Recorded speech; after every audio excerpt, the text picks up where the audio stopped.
Olá amigos e amigas marceneiros e marceneiras de plantão. Hoje é dia de projeto aqui no canal de Marcenaria Amadora.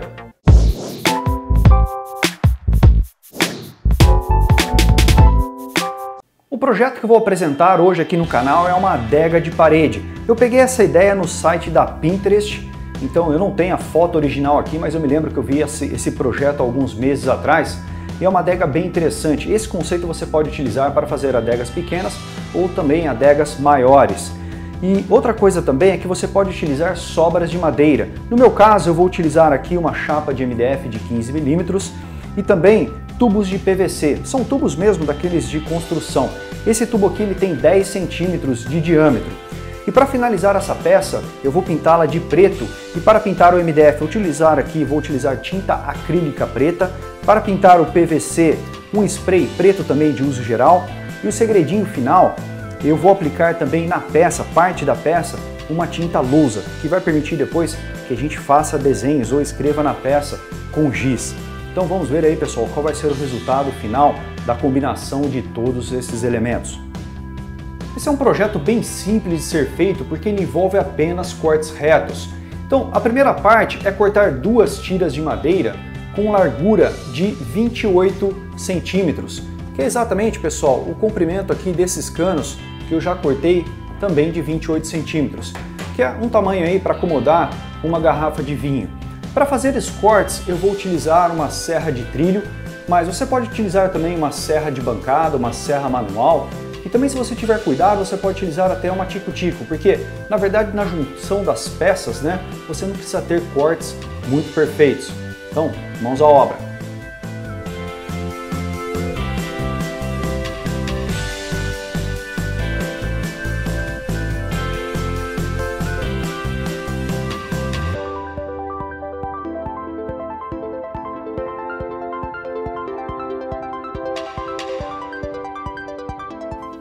O primeiro corte que eu fiz foi para dividir a chapa em duas peças, depois coloquei uma sobre a outra, porque essa peça aqui, ela é simétrica, ou seja, eu sempre tenho duas peças iguais desse projeto, por isso que é um projeto bem simples de ser construído.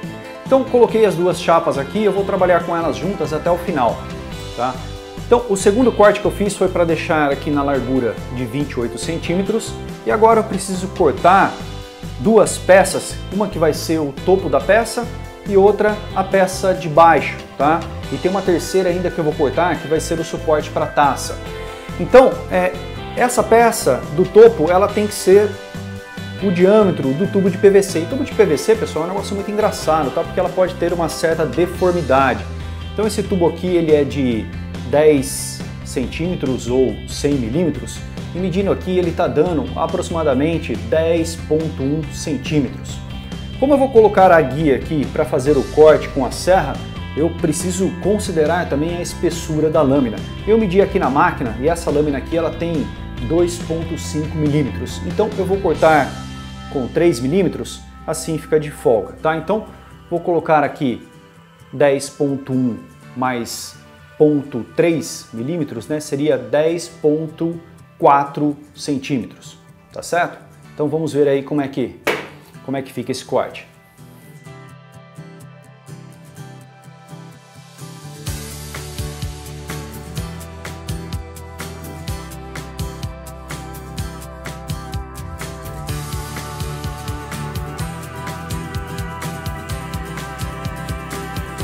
A posição correta dessa peça é ao contrário, então essa parte aqui vai ficar para baixo. O que eu preciso fazer agora é cortar mais duas tiras para fazer o suporte de taça. Então aqui embaixo, né, a taça vai ficar assim, de ponta cabeça, encaixada desse jeito, como se fosse um trilho, né, para que ela corresse. Fiz as contas aqui e eu vou cortar duas peças com 3 centímetros de largura. Tá? Então colocando uma de cada lado, fica um espaço suficiente aqui para que as taças corram. Fiz a montagem da caixa novamente para ver como vai ficar. Prendi aqui com grampo o sarrafinho que eu acabei de cortar e o outro está aqui na parte de baixo. Para correr a taça, eu estou deixando aqui um espaço de 1 centímetro. Tá? Então, fazendo a medição total, ela vai ter 28 de largura e com a escala aqui, esse último corte ele vai morrer em 46,5. Eu queria ter feito com 45, mas não deu certo, assim ficava numa proporção bacana. Então vamos para o último corte antes de fazer a montagem final. Pessoal, é o seguinte, a tinta que eu estou usando aqui é uma tinta acrílica, que você pode encontrar aí em casas de artesanato, tá? É uma tinta à base de água, então ela não tem cheiro, você não precisa usar máscara, porque se você trabalhar num lugar bem ventilado, você praticamente não sente o cheiro dela. É uma tinta bem fácil de você aplicar, você precisa diluir um pouco em água. Não existe uma proporção certa, tá? Se você diluir muito, ela vai ficar mais rala e vai demorar mais para secar. Se você deixar ela um pouco grossa, ela começa a empelotar. Aí você tem que passar uma lixa depois de seco. Existe uma outra tinta que é a tinta PVA, que também pode ser utilizada, tá? Uma tinta à base de água, que é bem fácil aplicar também. Você pode trabalhar com rolinho, eu gosto porque como são peças grandes aqui fica mais fácil para você espalhar na superfície, ou você pode trabalhar com o pincel também, tá? Não tem muito segredo.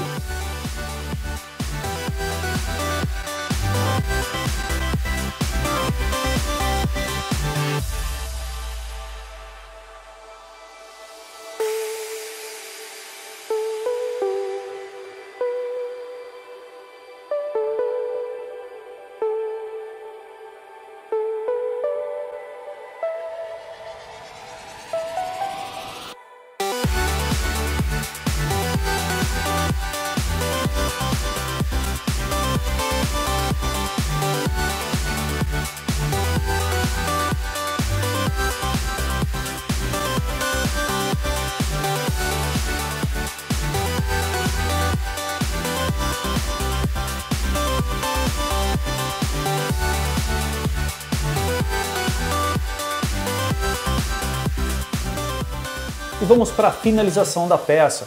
Eu dei mais uma demão de tinta preta aqui só para cobrir algumas imperfeições, que ao manusear a peça ela acaba batendo, riscando e ficam algumas marcas de mão também.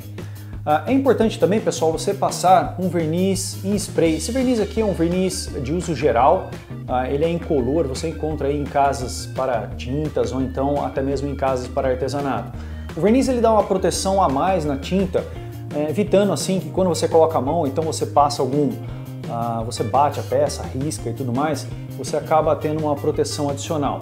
Para finalizar o tampo, eu já passei uma lixa bem fina aqui e eu vou utilizar essa tinta que é chamada tinta lousa. Eu comprei em loja de artesanato, essa aqui é a marca Acrylex, eu não sei se existem outras, tá pessoal?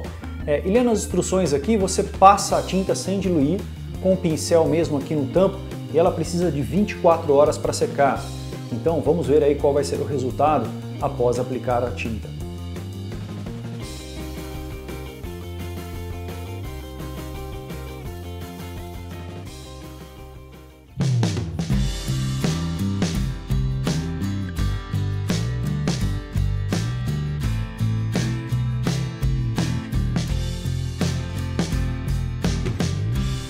E o projeto está finalizado. Uma peça bem simples que pode ser construída até mesmo com sobras de materiais.